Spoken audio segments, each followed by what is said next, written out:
السلام علیکم ورحمۃ اللہ وبرکاتہ۔ آج 15 شعبان المعظم تھی جو الحمدللہ گزر گئی۔ بہت سارے ہمارے مسلمانوں نے روزہ رکھا اور کچھ احباب روزہ نہیں رکھ سکے، کسی بیماری کی وجہ سے، کوئی مجبوری تھی یا مجبوری نہیں تھی، ویسے ہی نہیں رکھا۔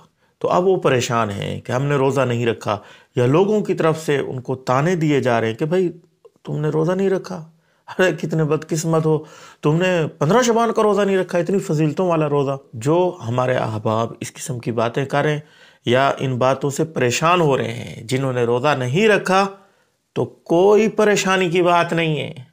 یہ ایک نفل روزہ ہے، نفل روزہ رکھو گے ثواب ہے، نہیں رکھو گے گناہ نہیں ہے۔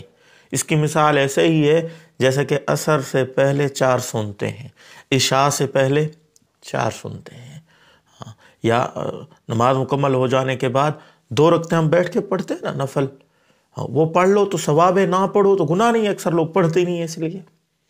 تو یہ روزہ نفل تھا، رکھ لیتے بہت اچھا تھا، ثواب مل جاتا۔ اب نہیں رکھا تو گناہ نہیں، اس میں پریشان ہونے کی بات نہیں ہے۔ اس لیے اپنے دل پہ بات نہ لیں۔ رمضان المبارک آگے آ رہا ہے، اس کی تیاری کریں۔ اس کے اندر اگر آپ روزہ چھوڑیں گے تو پھر گناہ گار ہوں گے، بغیر کسی شرعی عذر کے روزہ چھوڑنے والا گناہ گار ہوگا۔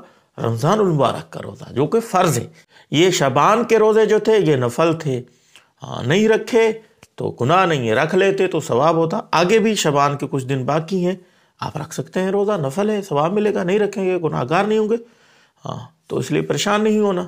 یہ چند لوگوں نے سوال کیا اس قسم کا، مجھ سے بھی پوچھ رہے تھے لوگ کہ مولوی صاحب آپ نے بھی روزہ نہیں رکھا، بڑے حیران ہو رہے تھے کہ آپ نے کیوں نہیں رکھا۔ تو بھائی اس میں کوئی اتنی ٹینشن والی بات ہے نہیں۔ اس کلپ کو ہو سکے تو شیئر کریں۔ السلام علیکم ورحمۃ اللہ وبرکاتہ۔